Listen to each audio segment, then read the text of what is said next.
Sejam mais uma vez bem-vindos. Hoje vamos continuar a trabalhar sobre funções reais de variável real e começamos com um pequeno exercício, como é costume, para aquecermos a nossa cabeça, e espero que já tenham tido a oportunidade de olhar para lá e pensar um bocadinho sobre o exercício. Temos uma função definida em R, e pergunta se a função é limitada, ou seja, será que esta função é majorada e minorada? Se conseguirmos arranjar um número que seja maior do que todos os valores da função, um número que seja menor que todos os valores da função, e nesse caso, será que podemos dizer qual será o supremo, qual será o ínfimo, no caso de existir? Gostava de ouvir ideias sobre isto, meus meninos. Pronunciem-se. Não tenham medo de falar, liguem o vosso som.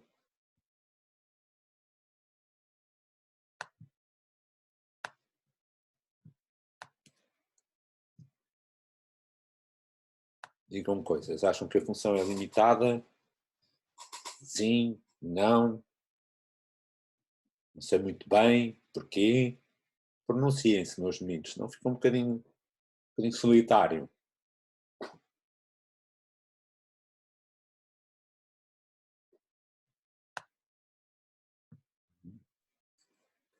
Tomás diz que é limitada.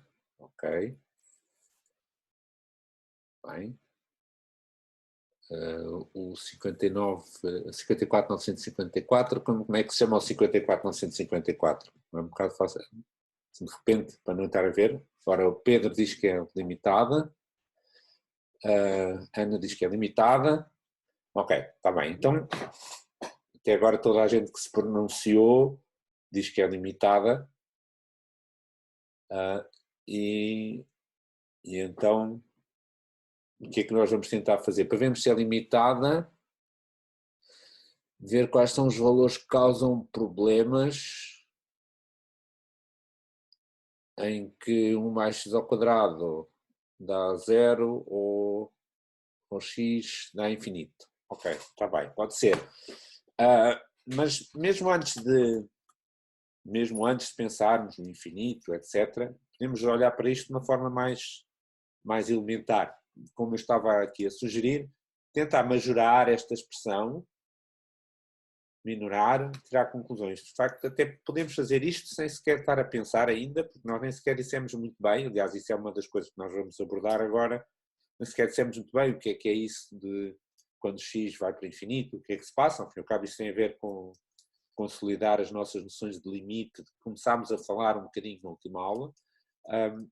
Podemos olhar para isto simplesmente de uma forma mais algébrica, dizer assim, ok, como é que eu tenho esta fração, 1 menos x quadrado sobre 1 mais x quadrado? O que é que eu posso pôr aqui deste lado, que é de certeza maior, sem sequer ter de me preocupar muito com que valores é que toma aquele x? O denominador é sempre maior. Exatamente. A Dora diz, o denominador é sempre maior. E o Tiago diz 1 milhão. Sim, é verdade, que é sempre menor que 1 milhão, mas podemos ser mais poupadinhos, não é? Podemos ser mais poupadinhos, conseguimos comprar a Torre de Belém por menos dinheiro. Portanto, vamos ver, o que é que eu tenho aqui? Tenho uma fração. Isto é, a ideia aqui é pegar em coisas básicas. Ora, a Ana diz, menor que 1. Pois, e porquê?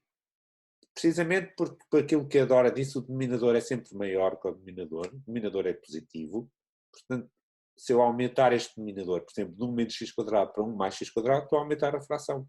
Bom, e isso não há 1. Então eu posso tirar aqui estes 3 pontinhos e pôr 1. Mas para que não haja dúvidas de onde é que vem o 1, vou escrever assim, 1 mais x quadrado sobre 1 mais x quadrado. Isto é 1. A nossa função, podemos garantir, reparem que temos um denominador positivo, aumentamos o numerador, aumentamos a fração. E isto dá 1. Tá bem? Portanto, isto é menor ou igual a 1. Portanto, já sabemos que a função é majorada, por exemplo, por 1. 1 milhão também servia, não é, Tiago? 1 milhão também servia. Mas até é mais fácil de explicar porque é que isto é menor do que 1 do que 1 milhão. Okay. Por outro lado, agora aqui o que é que nós podemos fazer? Reparem, temos uma fração com denominador positivo, o que é que acontece? Aumentamos o numerador, aumentamos a fração, o que é que a gente vai fazer para o outro lado? Ora, a Dora pergunta 0, o João pergunta 0. Vejam bem, posso dizer que aquilo é sempre maior ou igual a 0? Olhem aqui. Ora, a Raquel diz menos 1. Ora, 0 não vai dar porque 1 menos x quadrado, eu posso perfeitamente arranjar aqui um valor de x que torna este numerador negativo. Portanto, isto não vai ser sempre maior do que 0. Mas menos 1 sim, e a ideia é mesmo dizer assim, ok, assim como eu daqui aumentei este menos x quadrado para mais x quadrado, eu posso diminuir este 1 para menos 1 e fica exatamente menos 1 menos x quadrado, que é o simétrico que está em baixo. Portanto, eu posso ir aqui deste lado e dizer que fração menos 1 menos x quadrado sobre 1 mais x quadrado. Bom, mas esta fração é exatamente igual a menos 1.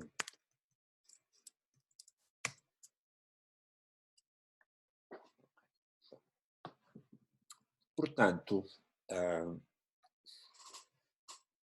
já provámos que a função é limitada, porque é minorada por menos 1, majorada por 1. Será que estes valores são mesmo o supremo, ou seja, 1 será o supremo, ou seja, um minorante mais pequeno possível, e que menos 1 é o majorante, ou perdão, o minorante maior possível? Bom, por uma das partes é fácil de ver que sim, que uma destas coisas é o mais apostado possível. Mais até, uma destas coisas é mais do que ser supremo ou ínfimo, não é? Mais do que ser supremo é ser máximo, mais do que ser mínimo, mais do que ser ínfimo é ser mínimo, e num destes casos isso acontece, porque a função toma exatamente um dos valores, 1 ou menos 1, vejam lá. A função toma o valor menos 1,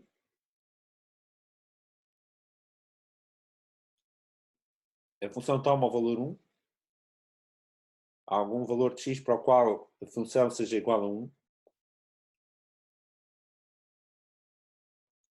O Tomás diz que a função toma o valor menos 1. Então, Tomás, toma o valor menos 1 quando x for igual a quanto?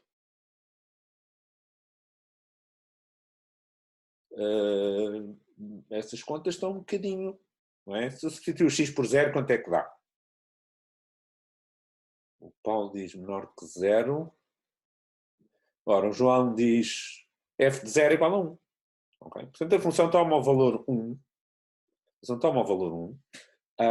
E, portanto, não podemos aqui apertar mais do que este 1. Este 1 é um majorante, mas além disso é mesmo um valor da função e, portanto, é o maior valor da função, é o máximo, é o supremo e é o máximo e, portanto, daqui nada mais se pode fazer. Ora, infelizmente a nossa reunião vai terminar daqui a 10 minutos, portanto, daqui a bocadinho, quando nós terminarmos este exercício, eu vou fechar a reunião e depois lançá-la novamente logo a seguir, como tem que ser. Ora, portanto, a função tem máximo igual a 1, mas podemos facilmente ver que a função nunca toma o valor menos 1. Nunca toma o valor menos 1 porque 1 menos x quadrado nunca é igual a menos 1 menos x quadrado. Portanto, a função nunca é exatamente igual a menos 1. Mas podemos ver, e vamos ver com um bocadinho mais de atenção ao longo desta aula e das próximas, que de facto menos 1, embora a função nunca tome o valor menos 1, ela vai vai se aproximar do valor menos 1, ou seja, o que vai acontecer é que ela vai ter limite igual a menos 1, no mais infinito e no menos infinito, e portanto aquele menos 1 é de facto o ínfimo, mas a função nunca toma exatamente esse valor. Ora, e para fazermos isso, se calhar, vamos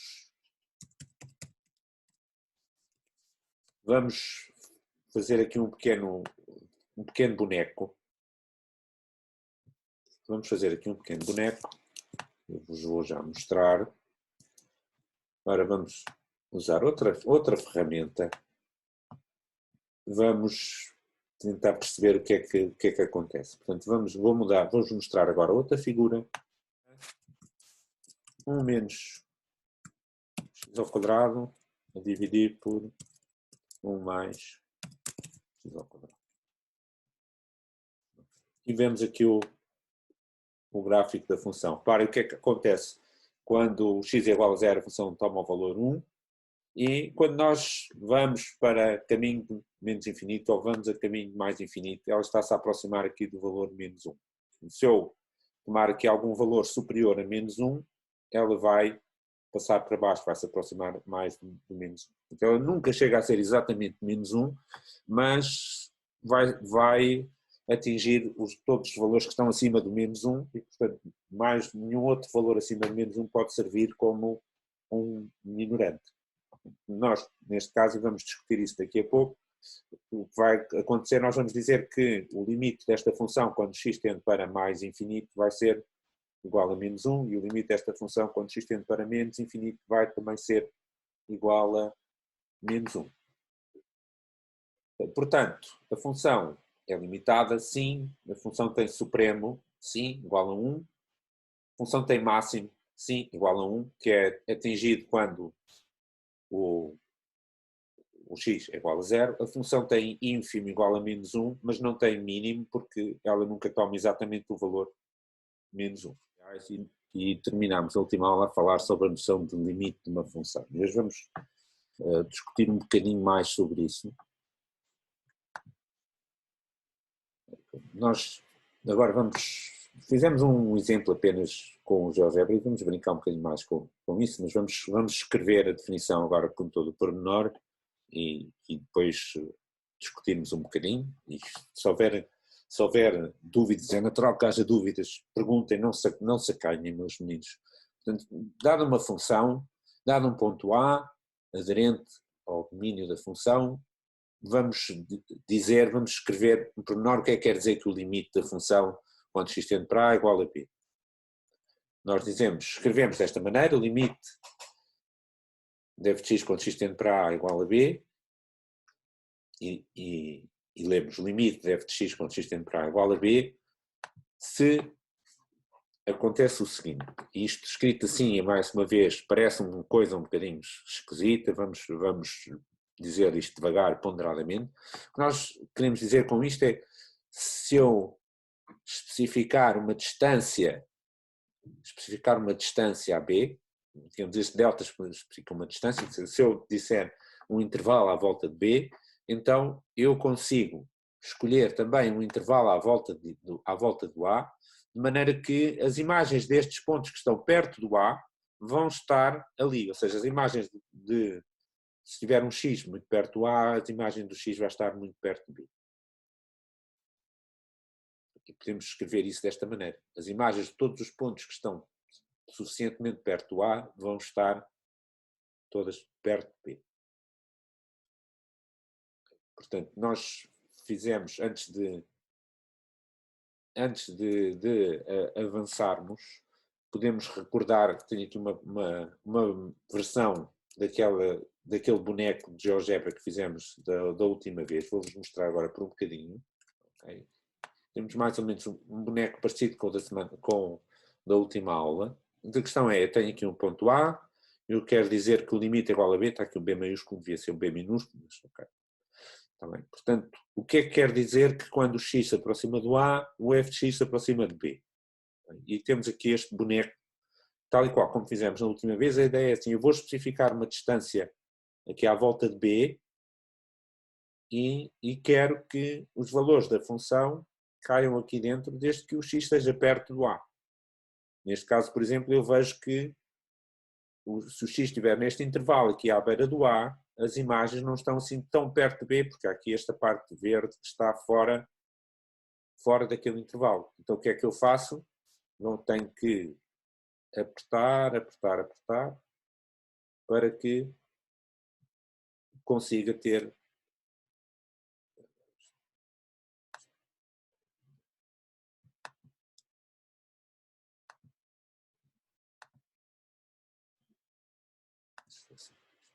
para que os pontos que estão aqui neste intervalo à volta do A têm a imagem que está naquele intervalo à volta do B. E se eu mais apertar o intervalo à volta do B, eu terei também de conseguir, agora se calhar para se ver melhor, vamos aumentar um bocadinho.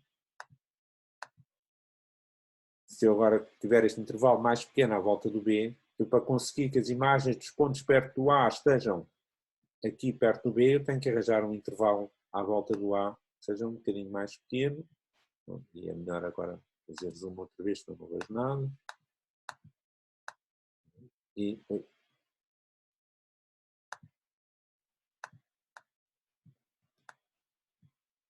agora fiz um zoom muito mais largo. Vamos tentar qual é chegar, onde é que está? Ok, já vemos, não é? Portanto, se o X estiver neste intervalo à beira do A, as imagens estão dentro daquele intervalo, agora está grande demais.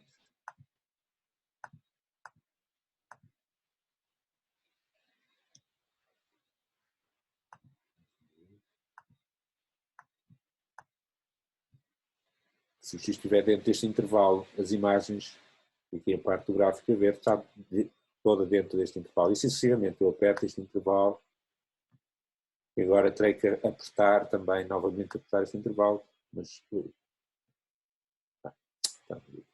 já não consigo. Teria que apertar mais um bocado, mas teria que mudar aqui isto para se ver melhor. Ora bem, esta é a intuição. Digamos, se o X estiver suficientemente perto do A, eu posso obrigar o f de x a estar tão perto do B quanto eu quero. Isto só está a dar décimas em décimas. Podemos aproximar. Ora bem,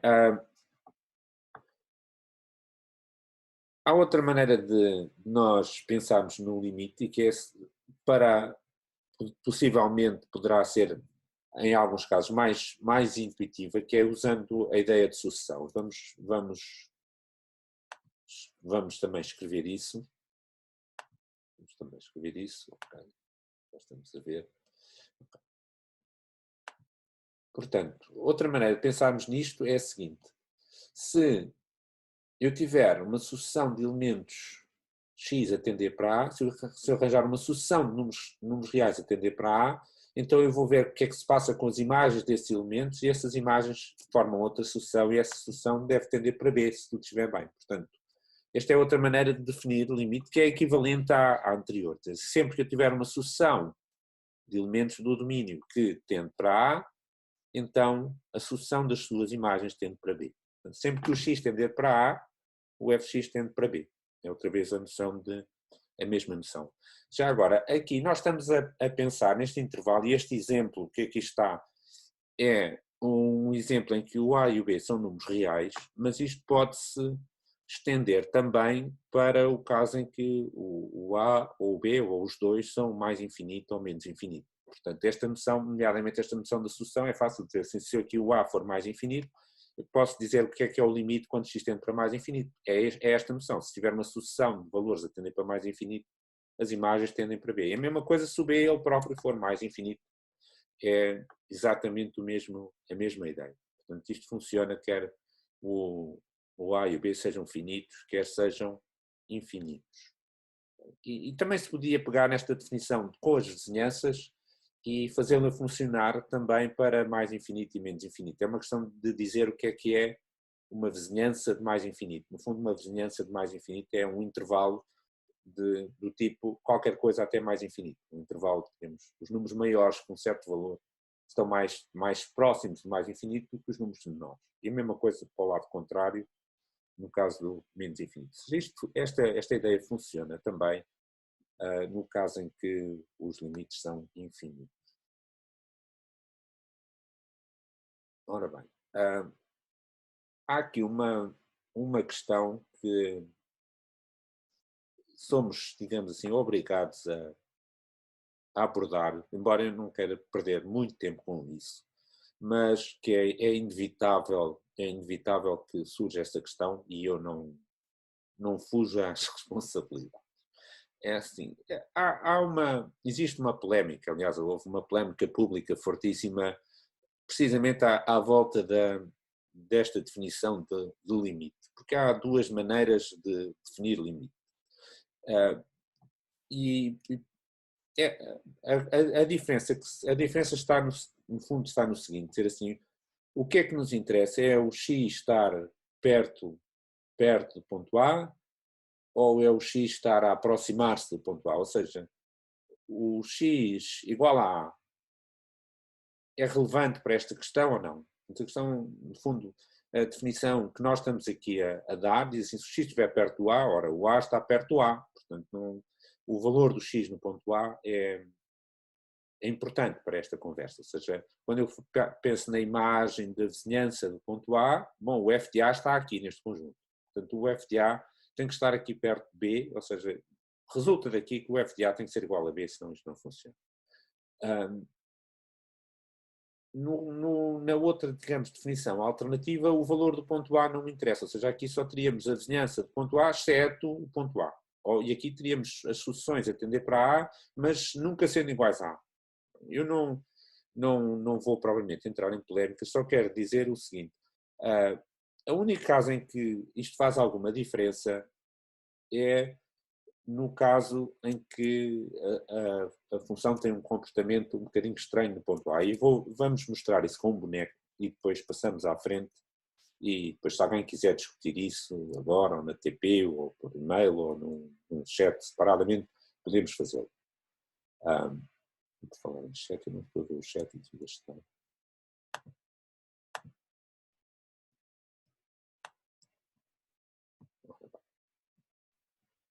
Ora bem, então vamos mostrar mais uma vez aquele boneco de há bocadinho.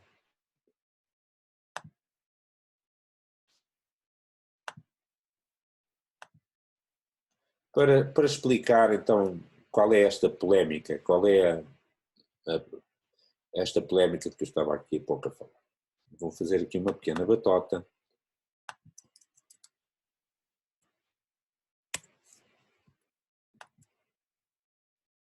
Se calhar escolhi mal o valor, depois mais pequenino um bocadinho.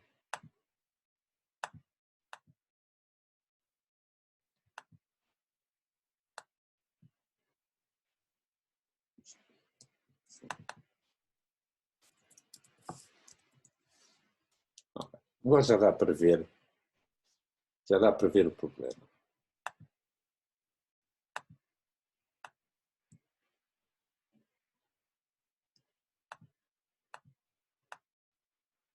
Temos aqui a mesma situação de há pouco, mas com uma diferença. Aqui, normalmente, nós quando desenhamos à mão, aqui não dá para ver, mas imaginem aqui neste sítio, que no ponto, ou A, neste caso era 6, estava aqui uma bolinha aberta. Uma bolinha aberta. Okay, conseguimos fazer isto. Okay, portanto, a situação da polémica é esta. Temos uma função e aqui no ponto A, de repente a função, em vez de estar ali, tem um valor ali diferente. Então conseguem ver a situação? Isto aquilo é uma situação que nós costumamos chamar uma descontinuidade removível. O que é que acontece nestas duas alternativas de definição de limite? Se nós pensarmos na definição tal e qual como nós demos, o que nós dizíamos é assim, se o limite é aqui o valor B, então dado este intervalo, nós podemos conseguir apertar aqui um intervalo à volta do A e todo o gráfico da função devia cair dentro deste retângulo, mas nunca vai conseguir por causa daquele pontinho ali em cima. Está bem? Portanto, de acordo com a definição que nós demos, esta função não tem limite no ponto A. Aquele ponto ali vai sempre cair fora, não há hipótese. De acordo com a tal outra definição, que devo dizer, é bom da verdade, na maior parte dos livros é a definição que é utilizada, o valor que se passa no ponto A não interessa, ou seja, este valor aqui não conta e, portanto, a função continua a ter limite igual àquele valor correspondente a esta bolinha aberta. Para nós, esta função não tem limite, porque o ponto A está ali fora.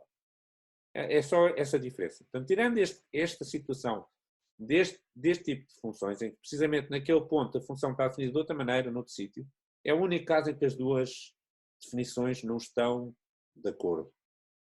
Portanto, nós o que é que dizemos? Dizemos que se eu considerar a restrição da função a todos, exceto o ponto A, então eu tenho aquele limite. Se eu considerar o ponto A, então já não tem limite, porque aqui dá dois valores diferentes.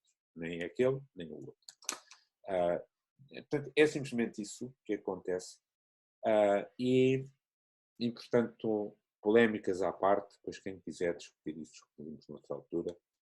A nossa definição de limite, neste caso, diz que esta função não tem limite. Voltando então ao nosso assunto.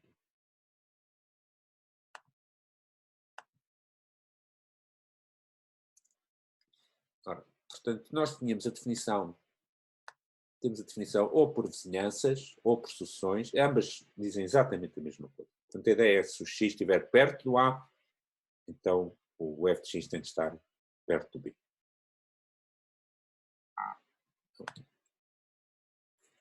Como dizia, são equivalentes de uma maneira ou da outra, por sucessões ou por...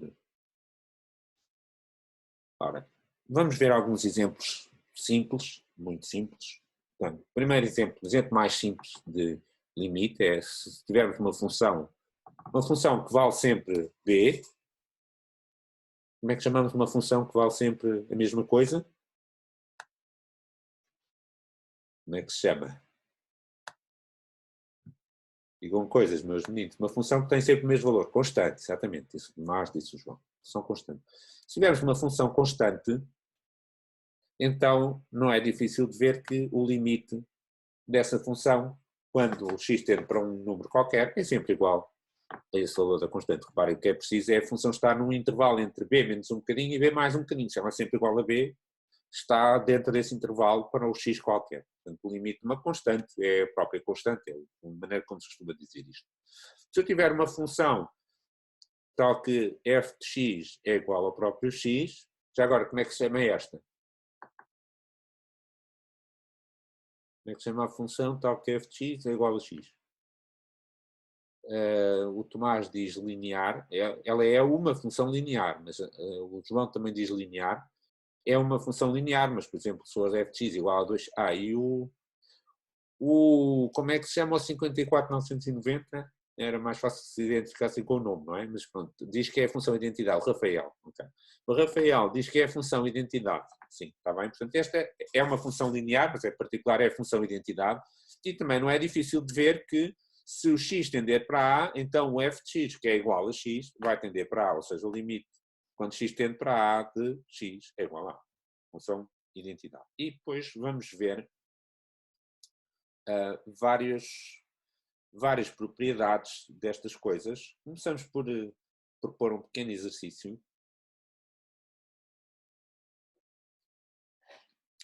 Ora, o que é que acontece? Na última aula nós dissemos que o limite da soma é a soma dos limites, o limite do produto é o produto dos limites e por aí fora. Portanto, por exemplo, se nós já sabemos que aqui, por exemplo, neste caso o x tender para 2, então o x ao quadrado é x vezes x, vai tender para 2 vezes 2. Não é? O x ao quadrado vai tender para 2 ao quadrado, 3 vezes x vai tender para 3 vezes 2, o 2 vai tender para 2. Então podemos fazer aqui uma conta simplesmente. Resulta das propriedades que nós vimos. Portanto, vamos lá ver. Então, isto vai tender para 4 menos 3 vezes 2, 4 menos 6 dá menos 2, mais 2 dá 0. Então isto vai tender para 0. Ou então, podemos chegar aqui e dizer o limite desta coisa é 0.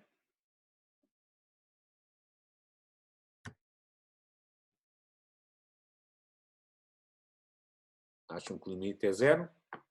O que está no denominador não interessa para nada. Ok, o José diz que temos de ver se há interminação ou não. Vamos lá ver. O numerador tende para zero. Vamos lá ver. Se o denominador tender para 14, bom, 0 sobre 14 dá zero. Não há problema nenhum. Repare, lembram-se que nós discutimos a última vez. Se tivermos o quociente, não há problema, desde que não haja coisas a dividir por zero ou por infinito, e infinito sobre infinito, zero sobre zero, podem dar problemas. Ora, vamos lá ver. Então, 2 ao cubo dá 8, 8 menos 6 vezes 4 menos 24, dá menos 16, menos 16 mais 4 vezes 2, 8, mais 8 ou 16, isto dá zero. Tá bem? Então temos uma situação do tipo zero sobre zero. Ok, bom. E então, o que é que a gente vai fazer? Bom, eu não posso chegar e dizer, isto, o limite é zero sobre zero. Não posso dizer, também não posso dizer que é zero, ou que é infinito, não sabemos. Como é que nós abordamos esta situação? Bom, lembremos-nos que x quadrado menos 3x mais 2 é um polinómio. E o que é que nós acabamos de ver? Quando eu substituo x por 2, isto dá zero. Então, nós dizemos que 2 é um zero, ou é uma raiz deste polinómio. Entretanto, a Melanie diz, não se pode fazer x ao quadrado sobre x ao cubo igual a 1 sobre x igual a 1 sobre 2. Bom, a questão é, não, podemos meter o x ao quadrado em evidência, diz a Raquel. Ora bem, podemos meter x ao quadrado em evidência, mas não vai ajudar. Não vai ajudar e podemos tentar fazer x quadrado dividido por x ao cubo, mas não podemos ignorar o resto. Reparem, quando nós, naqueles limites das sucessões, nós olhávamos, pensem que isto era um limite de uma sucessão, mas era ao quadrado. Daniel diz fazer Ruffini, Júlio diz fazer Ruffini, o Rui diz fazer 1 sobre x. Bom, temos que ter algum cuidado nestas coisas, porque se nós formos, digamos, deixarmos levar pela situação de, nós vimos, por exemplo, nas soluções, imaginem que isto era n ao quadrado menos 3n mais 2 sobre n ao cubo, por aí fora. E íamos calcular o limite das soluções. E se calhar por causa disso é que várias pessoas fizeram isso, dividir por x ao quadrado, diz o José. Entretanto, mais alguém identificado pelo número, que eu não sei como é que se chama, 54949, diz que podíamos fazer x menos 1, x menos 2. Já estamos a caminhar para outras ideias mais interessantes, mais novas. Ora bem, o que estava eu a dizer, antes de avançarmos, quando nós olhávamos para uma sucessão x quadrado, n ao quadrado, menos 3n mais 2, por aí fora, o limite que estávamos a fazer era quando o n tende para mais infinito. E aí o importante era porque estava n ao quadrado ou n ao cubo, e o n ao cubo era muito maior que n ao quadrado. Mas agora temos que ter em atenção que o x está a tender para 2. E quando x tende para 2, o x ao quadrado tende para 4. E o x ao cubo tende para 8. Mas isso não era o problema, porque se fosse 4 sobre 8, não havia dificuldade nenhuma. 4 sobre 8 é 1 sobre 2 e tudo bem. O problema está em que temos 0 sobre 0. E o 0 sobre 0 não é por causa do x quadrado. Se eu tenho um polinómio que, o que está a acontecer é que temos um polinómio em que eu substituí o x por 2 e vejo que dá 0. Ou seja, 2 é uma raiz deste polinómio. Isso significa, e o 54949, que não sei, continuo sem saber o nome, disse que podíamos fazer x menos 1 vezes x menos 2. Ou seja, o que está aqui em causa é este polinómio x quadrado menos 3x mais 2 vai ser divisível por x menos 2. É por isso que ele dá a zero quando substituímos x por 2. Se não, então aqui não dava zero. Ora, e este polinómio x ao cubo menos 6x quadrado mais 4x mais 8, quando eu substituo x por 2 também deu zero. Quer dizer que ele também se pode dividir por x menos 2. Então o que é que devemos pôr em evidência? Não é x quadrado. Devemos pôr em evidência quem? Dites-moi.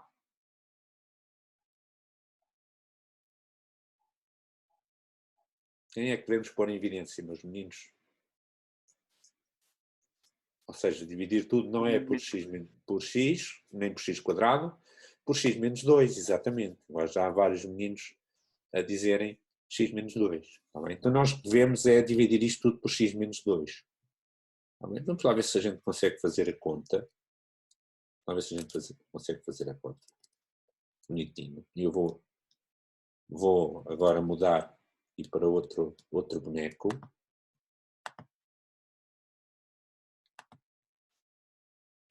Já vos vou mostrar, só preparar aqui a coisa.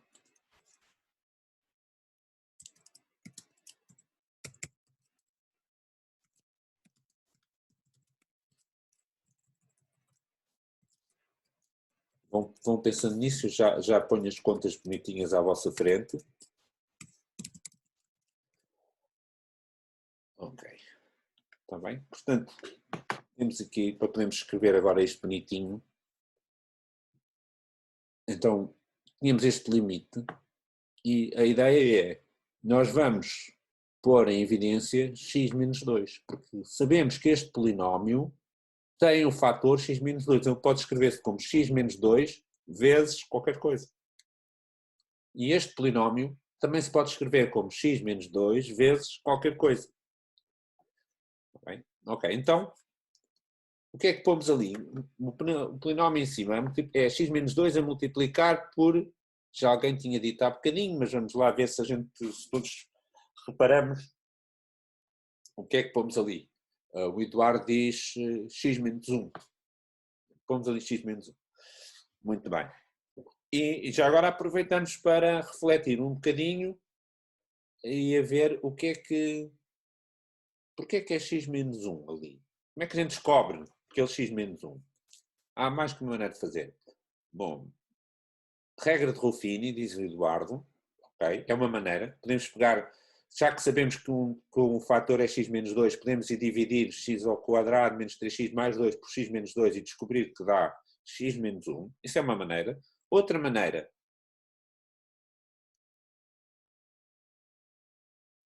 Bom, que é um polinómio de segundo grau. Como é que a gente encontra as raízes de um polinómio de segundo grau? Dites-moi, les enfants. Se eu quisesse saber quais são as raízes deste polinómio, por acaso descobrimos o 2 porque experimentámos, não é? Mas se eu não soubesse, fórmula resolvente, isso David, muito bem, não é? Portanto, se eu fizer a fórmula resolvente, eu vou encontrar as raízes que são 2 e 1. Então, isso permite-me dizer que isto é x menos 2, x menos 1. Tá, repare, da mesma maneira que, ao descobrir que 2 é uma raiz, eu sei que ele tem o fator x menos 2. Ao descobrir que 1 é uma raiz, eu sei que ele tem o fator x menos 1. E depois, bom, x menos 2 vezes x menos 1 já dá um polinómio de segundo grau, tem que ser aquele. Está bem? Mas ainda podemos fazer de outra maneira. Reparem que eu quero multiplicar qualquer coisa aqui de maneira que o resultado dê x quadrado menos 3x mais 2. Ora, o que é que eu posso pôr aqui a multiplicar? Bom, para dar uma coisa do segundo grau, x quadrado, se eu tenho ali x, aqui também vou ter que ter x, que é para x mais x quadrado. Por outro lado, para aqui dar 2, se aqui está menos 2, ora, vai terminar daqui a 10 minutos, mas também neste caso já atinge o nosso tempo de aula, portanto não há problema. Ora, se aqui tenho menos 2, para o resultado final dar 2, aqui tem que ser menos 1. Portanto, eu, a olho, digamos assim, eu posso logo dizer aqui, isto aqui tem que ser x menos 1. É outra maneira ainda. Qualquer das maneiras está certa, atenção, não é? Já sei que ali é x menos 1. No caso de baixo, já não é tão evidente o que é que vai aparecer aqui, porque agora vai faltar aqui um polinómio de grau 2, porque aqui está x ao cubo, não é? Portanto, isto é x menos 2 vezes um polinómio de grau 2. 2 mais 2 raiz de 2, 2 menos 2 raiz de 2, x quadrado menos 4x menos 4, x quadrado menos 4x menos 4. Como é que descobriram este x quadrado menos 4x menos 4? Ou... Ruffini. Ok, boa, está bem? Portanto, neste caso, aqui de baixo, se aplicarmos a regra de Ruffini, vamos encontrar, portanto, aqui é o caso em que realmente mais fácil é aplicar a regra de Ruffini, porque como um polinómio é de grau 3, não é tão fácil de encontrar as outras raízes, se bem que alguém encontrou, não é?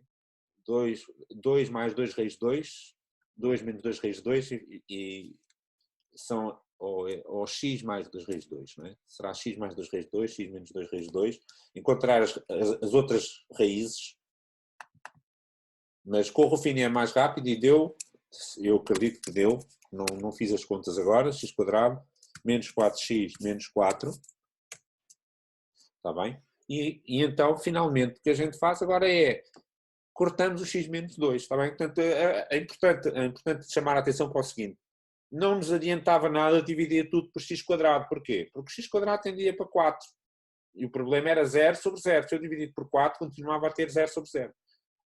O x menos 2 tende para 0. Se eu dividir isto por x menos 2, o que é que acontece? Cortando em cima e em baixo o x menos 2, o que é que fica em cima? X menos 1, bom, o x tende para 2, x menos 1 tende para 2 menos 1, 1. Ou seja, já não há 0, já não aparece 0.